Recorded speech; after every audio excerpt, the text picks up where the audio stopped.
Morning বন্ধুরা। আজ সকাল সকাল আপনাদের সাথে চলে এসেছি একটা সুন্দর রেসিপি নিয়ে। এই সুন্দর কচি কচি টাটকা ঝিঙে দিয়ে আলু দিয়ে একটা সুন্দর পোস্ত রেসিপি শেয়ার করবো আপনাদের সাথে। আপনারা প্রথম থেকে শেষ পর্যন্ত আমার ভিডিওটা দেখতে থাকুন কীভাবে আমি রেসিপিটি করছি। প্রথমে ঝিঙেগুলো আমি সুন্দর করে কেটে নেব।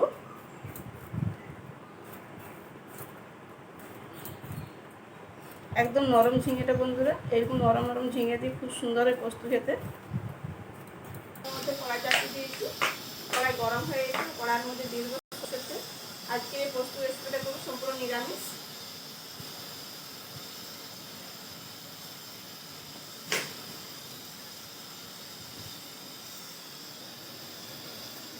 কালো জিরে,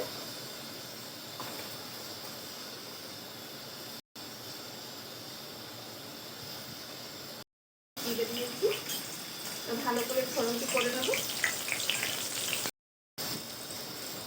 দিয়ে দেবো দুটো শুকনো তেজপাতা,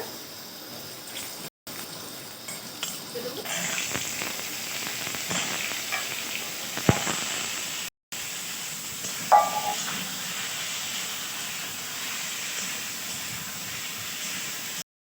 লবণ, একটু হালকা নেড়ে করে আমি ঢাকা দিয়ে একটু সুন্দর করে খুব ভালোভাবে সেদ্ধ করে নেবো। আমি পোস্তটা বেটে নিই।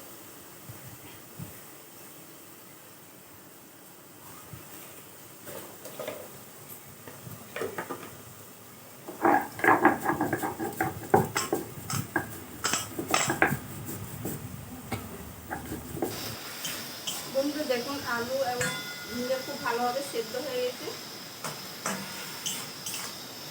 এবার ওপর দিয়ে দেবো পোস্ত বাটা,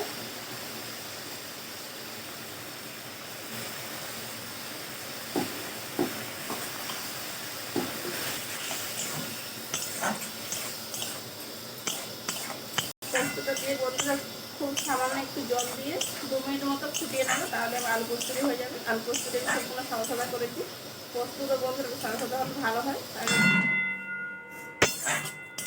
বন্ধুরা দেখুন আলু পোস্তটি হয়ে গেছে, এবার নামিয়ে নেব।